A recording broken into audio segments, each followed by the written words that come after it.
All right. I am so very pleased. It is sort of clear from the book and the poster that I have behind me, as well as the guest, that we have Shaun Tan with us today. How to explain Shaun Tan? A phenomenon, a man who works in film, a man who works in books, a man who works in art, and has a new book, Boopadoo, which is Hometown, which is my special actual favorite. It is my favorite of your books since The Arrival, Okay, actually. great. I adore this book. And I will endeavor before we dive into the conversation to try to explain it, but maybe I should ask you to do that, Shaun. Shaun, can you summarize what's your elevator pitch on this book? My elevator pitch. um, sometimes authors are the worst ones to ask for a summary. This is true. Where's your publicist? I need to exactly. Okay, let's see. It's a story about a girl told by that girl. She introduces us to her world, her life, her daily routines. It's revealed that she doesn't quite live on Earth; it's somewhere else, and she's unaware of the fact that she's the only human in this place until one day another human arrives and upends her understanding of the universe. So that's basically my elevator pitch. That's a pretty good elevator pitch. Yes, and in I hate to say the words typical Shaun Tan fashion. In Shaun Tan adjacent fashion,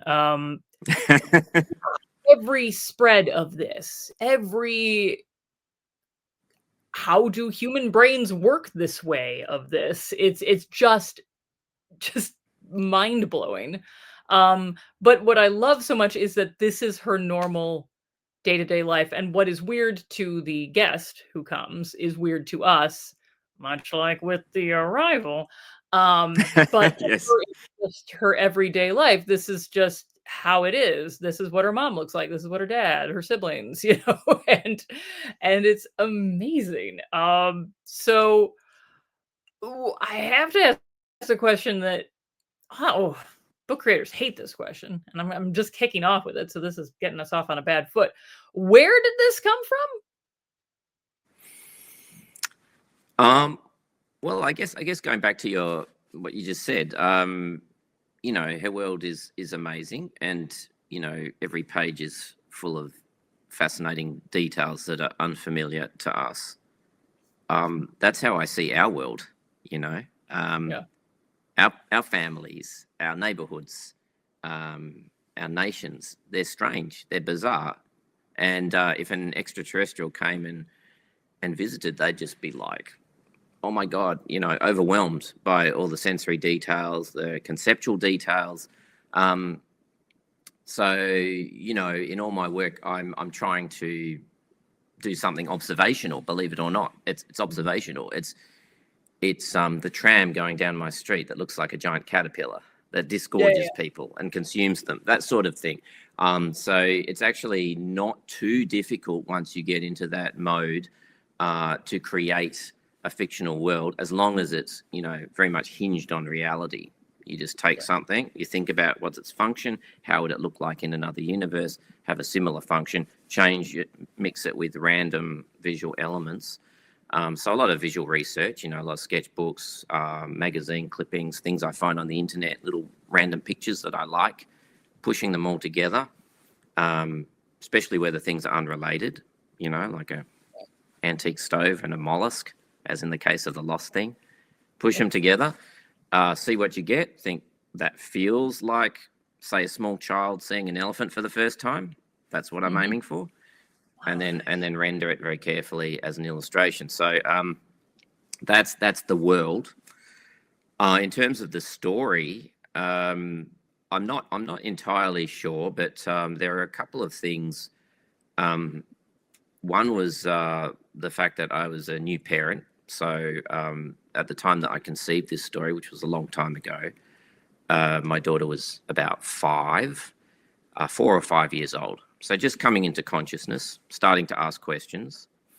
I remember one of the questions was, what's the difference between old and dead? which she was pointing at elderly people on the street and saying, "Are they dead?" And I said, "No, they're just old."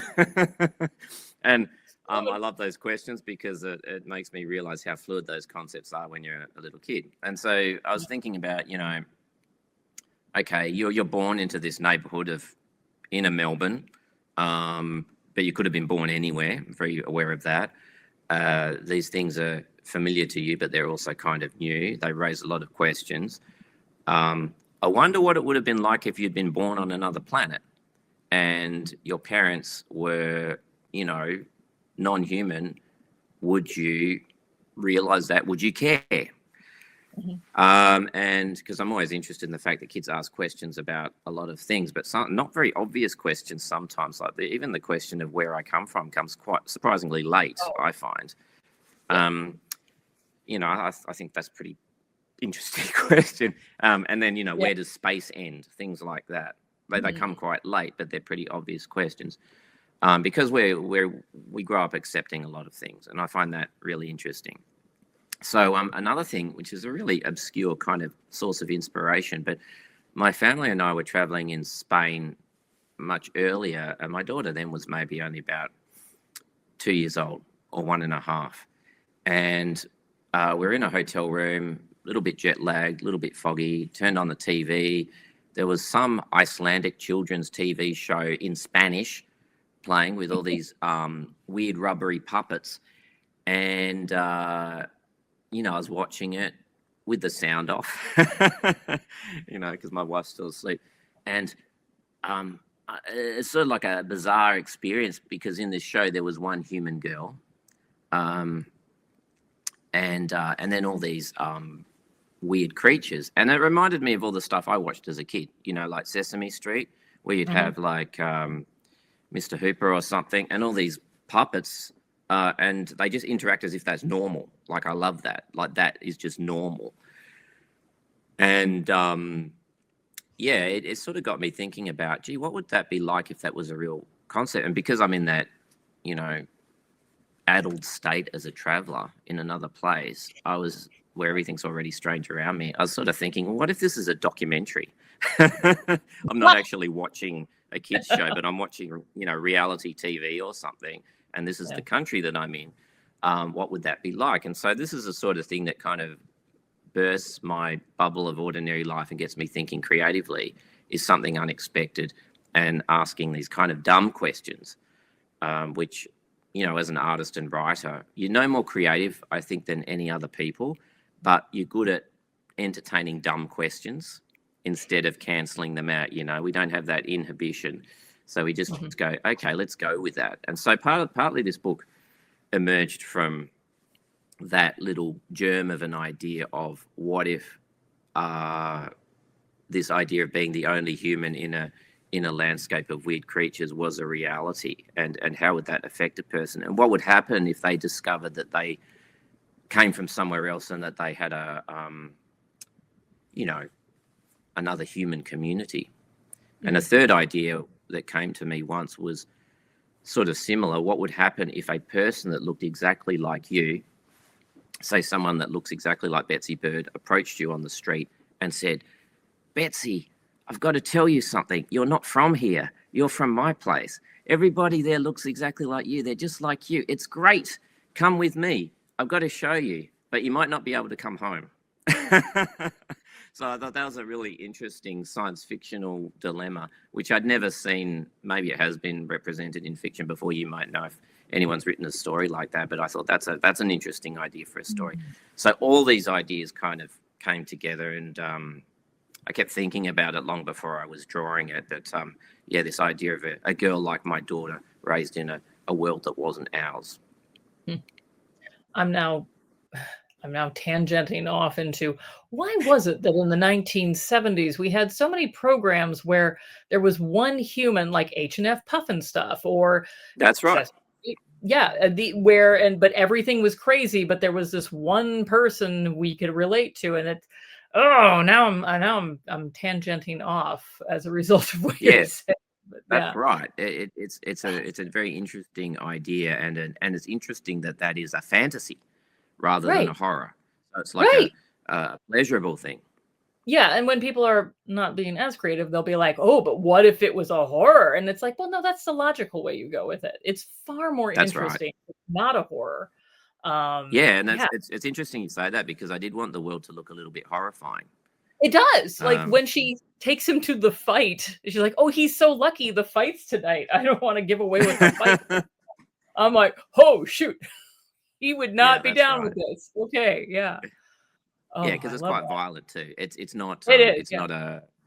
not a tame world or even a politically correct world. It's quite violent and anything goes, but she loves it. But if you grow up in that world, that's just your world. Like, for any kid, like, there's a wonderful part in the book Dandelion Wine by Ray Bradbury where he says people are like, "Oh, how could you grow up in that town? It's just railroads. It's ugly." He's like, "But it's not ugly to you when you're a kid growing up there. You have this love of the railroad. Like, that's your home. So you don't feel like it's ugly in some way." So, and I feel like that's, That's right.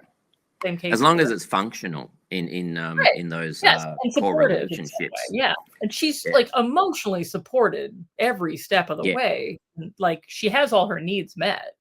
Um, she's just, unaware that she isn't like everybody else in some way, or maybe she's That's aware, but right. it's never been an issue, yeah. Well, the It's not thing something. is that in this world, nobody's like anybody else. Exactly, So exactly. that was an interesting idea too, because as I was drawing it, and I was thinking about these, you know, shows like Sesame Street, like you see a character like Big Bird or Mr. Snuffleupagus. There's not a real sense that they belong to a species. They're like Yeah, unique entities, almost like spirits or something, where they don't have that. They're not bounded by race, religion, gender, and all this sort of stuff. right, Um, and I thought, gee, we're really hung up on those categories. You know, when you fill in a form, let's break it down into which tribe you belong to. mhm. And I thought, well, wouldn't it be interesting if we lived in a world where there was no genetic inheritance, where it was like, you know, Yeah. cats give birth to fish, and it's just, and each Yeah, one you is a know what new you're gonna thing. get, It's you're like just a new, constant never seen combination. it Yeah, before. Yeah, yeah, yeah. It's like there's just one of a kind. Everybody's a one of a kind, and we are all one of a kind. mhm, But because we have these lineages and they're quite important to us, it kind of creates a certain type of thinking. So for her, it doesn't occur to her, gee, why is there nobody like me? Because there's not really anybody like anybody else in this place. So right. it's quite It's easy to just a live in roll of the that way. dice, so, yeah. That's right. No. Oh, that's great, that's great. A version of this story, Here I Am, was originally published in something called I Feel Machine, or so says your publication page in the book. What was that? That was a British comics anthology um, for adults. So, you know, my story is sort of an odd sort of children's story mixed in there, but it's still got some adult themes, I think. And that was, it came about because a friend of mine in the UK who's a comics artist contacted me and said, hey, look, we've got this spot. You know, these different artists are contributing. Would you be interested to contribute something? And I thought he meant, oh, you know, like a drawing. I was like, yeah, no problem. I can do that. Um, so sign me up. And then later on, he came around and said, okay, so we need 20 pages. We Oh, need it shoot. in 2 months. And comics people are quite accustomed to working to this with this Yeah, intensity, you know, like they work really fast and they're really good drawers and everything. And I was like, oh man, I'm as slow as a snail, you know. The way I make things is more like a pearl in an oyster, you know, layer upon layer upon layer. And I was exactly like, right. okay, I do have this idea for a story. This was the only idea I had, which is the one I just described. And I you know, I was a stay-at-home dad too, so I didn't have a lot of time. So every evening, after I also had I think, yeah, my wife was pregnant, so there was a lot of Mhm. stuff going on. Yeah, um, I would just, in a very quick way, just knock this thing out in the evenings, like panel, panel, panel. You know, sketch it, sketch it, sketch it. You know, it's almost like what you're seeing in that original comic is a draft. Because I thought, well, I would like to have more pages. I would like to develop this as the richest story that's in my mind.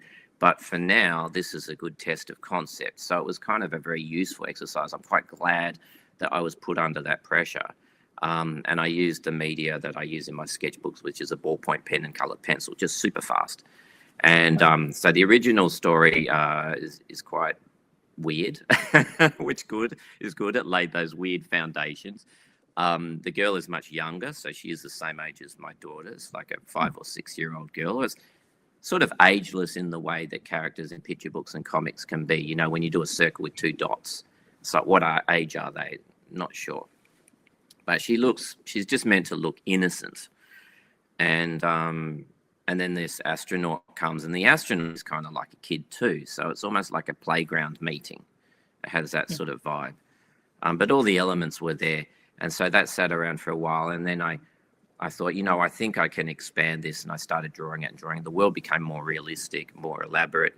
The girl became older because I realized she needs more agency in a realistic world. So, yeah, I think she's about, I don't know, 13 or 14 or 15. That was my impression. She's about the age of my daughter now. Yeah. Right. And just starting to become old enough to think about the prospect of, you know, I could be independent, old enough to form a romantic relationship to this other human that arrives, because he is quite charismatic. And there's a suggestion that, you know, they're sort of falling in love. He's not just there to rescue her. They're quite attracted to each other. And so all of these ideas I thought were interesting. And then I wanted her to be old enough to make a decision to leave home, which she sort of does, without no spoilers there, but it seems like she does. Yeah. She she has, which she's not a passive protagonist, which thank God for that. That's right. Yeah. It's harder when it's a younger child, you know, for them to make certain decisions. Well, yeah, that's why so many books kill off the parents, because it makes it a lot easier for them to make decisions. That's right. Yeah, I just made the parents non-existent.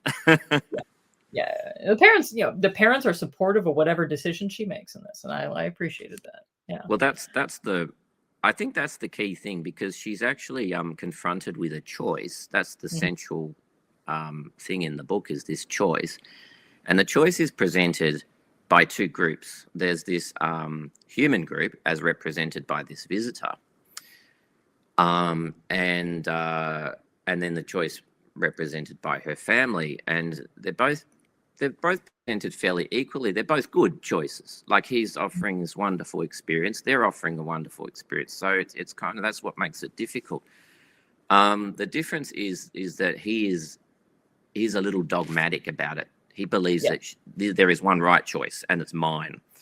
And the parents are different, which I found interesting, and I think it's closer to what my own parents are like. It's like, you know, we might have reservations about this, but it's up to you. You know, you must decide. We'll support you in your decision. So that's the difference. And she has to sort of try and navigate that, because the other problem is the human doesn't just come with a suggestion. He's got evidence. He shows her. And she realizes he is actually telling the truth. So there's this dilemma. I mean, I'm really interested to know what readers make of it, because it is a interesting dilemma, I think. Yeah, and I think I can't talk about the solution without spoiling anything, but I feel like her solution is the best solution, but it's not the solution that you would expect necessarily. So, which is great. So, was this always the story, or was like the earliest drafts of this, did anything change significantly, or was it pretty much the same thing even from its original publication in that British period? No, I think it was always a story. I usually begin a story without knowing how it's going to end. And I have a lot of stories like that, which lack endings. But then it's kind of searching for the far shore, you know, building this bridge over, searching for the far shore. And in this case, I found it. After much contemplation of how does this end, I figured out a way, and it came through the drawing.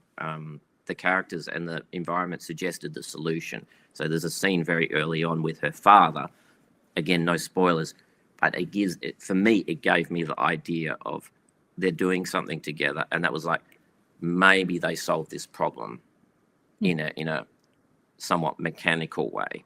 Okay. So that was the idea, and at first I'm like, well, that's crazy, that doesn't make sense. And I'm like, that little voice in my head says, wait a minute, if it's crazy, it's good, let's try it. And I tried it, and it worked. So, and I was surprised, and I thought, well, readers might be surprised by this solution too, because it surprises me.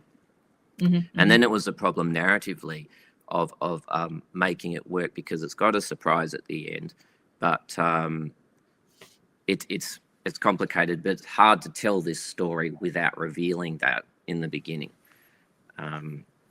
because the story is actually told in the past tense. Yeah, and you have to make it visually make sense, which is always a bit of a challenge too. I mean, you can make it make sense, but then you've got to make it make sense on the page, and that's a whole different kettle of fish there. So yeah, which was fun. I found it. All these challenges were actually fun. They're not always fun. The Arrival was a very torturous book to do, because a lot of these things I was learning for the first time, how to put pictures together. But in this case, I kind of knew what I was doing. It's also a looser universe that allows more conceptual freedom, whereas The Arrival is more or less in our world, even though it's a fantasy world. The physics and everything is our world. So that was quite a delight to just be able to go, well, in this world, this is possible, so let's go with that, so that was great. Yeah. It's funny. I never would have taken you for they say that you're either a planner or a seat of your pantser when it comes to writing books. I never would have taken you for a seat of the pantser kind of guy. But the fact you don't, I am in the beginning. In the beginning, I am, in the sketchbooks where nothing matters. Yes. But then once that's down, and and then it's years of just looking at these little sketches and reflecting on them and making them work. So it's like the difference between a draftsperson and an architect, where like Frank Gehry screwing up a piece of paper and going, yeah, this is the building. And then the whole team of people has to go, well, I've got to make it work. So yeah, a lot of my work is just the engineering, is just getting it to make sense, getting it to flow. Except you can't foist it off onto you're foisting it off onto. Yeah. Yeah. Oh, Gary. That's funny. Yeah, but your endings are always so strong. That's why it surprises me, because sometimes they're Seat of the Pantsers and their endings are just like, it's like when the song's on the radio and they fade it out because they don't know how they're going to end it. You don't fade out. You always have a very clear ending to every of your books, which I admire very much. Yeah, they're not always, I would say they're not always strong, but they've got a meaningful kick, So The Arrival has quite a soft ending. It's very gentle. It's the girl. Yeah. It's the girl running an errand for, like getting something for breakfast. That's it. But it's got a it kind of, any ending that makes you reflect on the whole bubble of the story at once. So you see everything at once. That's nice to me, and I do think stories are about experiences. Like fiction is about having an experience, but it's also about forming a memory, and the ending is very critical to how the memory is shaped, the memory of what you've just read, and holding it, retaining memory, because as humans we have a problem with remembering things, and that's why we read, that's why we make books, is to try and remember life that's constantly fading from our consciousness, and what are the morals, what are the lessons, what are the things we need to pay attention to. So endings need to be almost good little stories at the end of a longer story that summarizes, like a good argument, good summary, closing statement, this guilty or not guilty, and it helps you remember everything that's been said. Yeah, that's a perfect way of putting it. And I mean, that's very much like the filmmaking that you've worked on as well. When you're watching a film of some sort, you need to have that kind of an ending. I have to just ask you, and it's not very fair, because at least in America, this is coming out right, this year. But what are you? I want to know, what are you working on next? Can you say? Is it film? Is it books? Is it both at the same time? Um, yeah, nothing really in the works book-wise. I mean, I'm always thinking about things. Like I said, there's a lot of half-finished things, just looking for a missing ingredient. There's an idea about a triceratops that I've been thinking about for years, but it hasn't quite gelled. But it's something to do with dinosaurs' death and memory, you know. And I saw this amusing bumper sticker on someone's car, which was like a picture of a dinosaur, and it just said "Gone but not forgotten." And I I thought, isn't that right? Isn't that right? And also it sort of chimes with again an experience I had with my daughter when she was about 5, and we went to the museum and we're looking at a skeleton of a dinosaur, and she said, how did it die? And I went into the dadsplanation of like, well, many people believe there was an asteroid and she's like, no, how did that one die? And I was like, I never thought about that skeleton as an individual animal before. I just saw it as a specimen. But now that she mentions it, that was an actual individual that had experiences and did things before it became fossilized. And what were those things and what happened to it? And so that's what got me thinking it'd be nice to have a story about the personal experiences of a dinosaur, and the fact that you can still be remembered, almost memorialized in a museum millions of years after. So we're not, because the other question my daughter would often ask, which was a tough one, was like, because we're not a particularly religious family, so she would ask, what happens to your memories when you die? Oh Lord. So she liked the, she got the idea of death, and it's like, things die and everything, but the memories, what happens to them? Yeah. And I was like, well, they kind of, you either give them to other people, so they become other people's memories, but they, in your mind itself, nobody really knows. That's my stock answer. But my own feeling is, well, they disintegrate. That's a bit like a computer being turned off. Bleak, but explanation, but that's the truth of what I feel. Nice, and yeah, and she was like, well, then what's the point? What's the what's the point of any of it? And I was like, well, a philosopher. Yeah, it's because it changes and transforms and it passes over to other people. So they're still alive in it, those bits of you are still alive, and they change, and as everything changes and all this sort of stuff. And I was like, well, dinosaurs are quite an interesting subject because because we remember them, and we're digging them up all the time. We're fascinated by them, and we're giving them life. We're honoring their existence, and we're trying to make their life meaningful by remembering them. And so I think that's an interesting theme. Nobody steal it though, because I'm still thinking about this. That's okay. There are 2 different picture books out this year about dinosaurs with some sort of creature, and in the course of things, the asteroid hits. Right. I don't know, but if there's something in the ether right now. I think we're looking at. Yeah, I think so. That's probably why I'm thinking about it too. Yeah. There's the something. Sense There's something. that you're kind of coming to the end. Let's hope that there's some life beyond this for our species. Exactly. And that we ourselves can be remembered, possibly for the fantastic art that we create along the way. So yeah, well, Shaun, thank you so much. The book, I should say again, is Hometown by Shaun Tan. It's coming out with Levine Querido. It is such a good book. And I literally have about 20 other questions that I could ask you, just pinging off of what you've already talked about, but I'm just going to have to cut it off because I don't trust my technology. So thank you so much for time. Great.